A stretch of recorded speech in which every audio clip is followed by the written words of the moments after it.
যখন কোন বান্দা সূরা ফাতিহার একটা করে আয়াত বলে আলহামদুলিল্লাহি রাব্বিল আলামিন, সঙ্গে সঙ্গে আল্লাহ জবাব দিয়ে বলেন হামিদানি আবদি, বান্দা তুই আমার প্রশংসা করলি। আর রহমানির রহিম যখন বলে আল্লাহ বলেন আসনা আলাইয়া আবদি।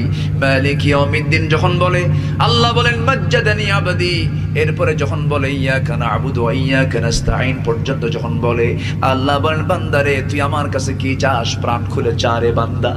ইহদিনাস সিরাতাল মুস্তাকিম থেকে শুরু করে নিয়া ওয়ালাদ-দাল্লিন পর্যন্ত যখন বান্দা বলে তখন আল্লাহ বলেন বান্দা নামাজের মধ্যে এমন প্রেমের খেলা খেললি বান্দা, তুই যা চাইলি সব আমি আল্লাহ কবুল করলাম। ওই বান্দা যখন রুকুতে যায় আল্লাহ তখন অস্থির হন।